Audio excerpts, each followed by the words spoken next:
And then you come to the phase where they're going to be much more critical. And the first one was the government does not do enough. The H1N1 vaccine will arrive too late, and there will not be enough vaccine. Get it while you can. That was the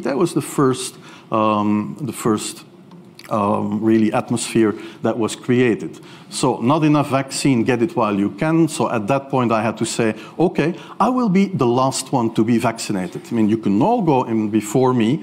I'll be the last one, and that later on I regretted that message. That vaccination campaign got a huge number of questions. That was actually the crux of the campaign, was the vaccination campaign, and many people had questions there. So you had to show them that you had. I mean, if the stockpiles, you had to walk there and walk in the rooms where you could show them that we have the vaccines and they are already in the country. A lot of reassurance was necessary there. And then you had to pick who is going to be vaccinated first. And then, well, women and children first, whatever. I mean, risk groups, they were important. And then I misused the fact that the top football, soccer clubs in Belgium inappropriately and against all agreements vaccinated they made their soccer players priority people. So I said, I can use that.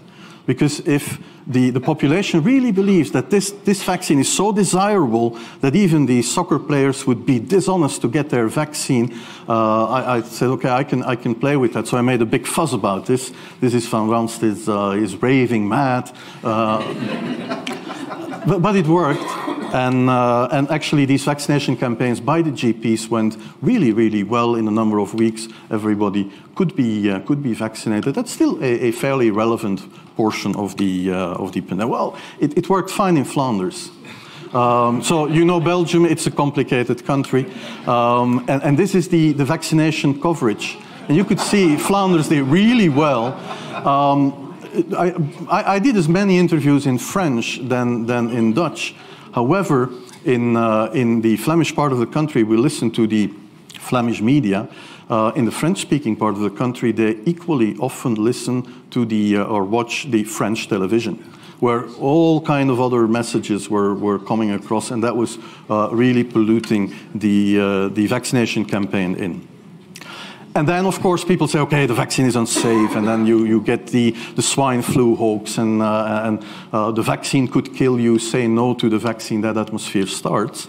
And then after the crisis, everybody becomes smart. Yeah? And you have to accept that from the get-go. And then the overall statement was, no, well, the government did too much, of course, because the number of deaths were disappointing to some people. And then all the books are written, and everybody uses all the data and forgets that you had to take the decisions based on a fragment of the data that were available, or that would be available later on. And then it was turned into a scam. People were really making money out of it. And I think the Council of Europe played a very bad role in this. This is Wolfgang Wodark, and I want to shame him, actually, because he, in the Council of Europe, had a motion for a recommendation, fake pandemics, a threat for health. They basically said that all these virologists, vaccinologists, they all have money in their pockets. They're dishonest people. That's easy to say. This is when you Google for H1N1. Of course, there was a peak in October and November. You didn't hear Wodark at that time. When you Google Wodark, you see that it starts nicely after the end of the pandemic. People become very brave at the end of the pandemic. I think that's not good. Then, as time goes by, I still have 1 minute and 51 seconds. I would like to actually issue a warning. This all started in April 2009. Many years have passed. In fact, 3,560 days today, 508 weeks, and almost 10 years have passed. And that has an impact, because people are forgetting about the pandemics a little bit. This is when you look for influenza and pandemic in PubMed. Until 2003, 2004, there wasn't much. Then H5N1 came, and some interest was raised. Then the 2009 pandemic arrived, and there was a lot of interest, and that is what happened since. So the interest is scientifically is going down.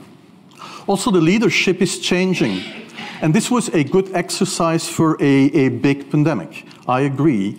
But when we're moving farther away from 2009, that experience is being lost.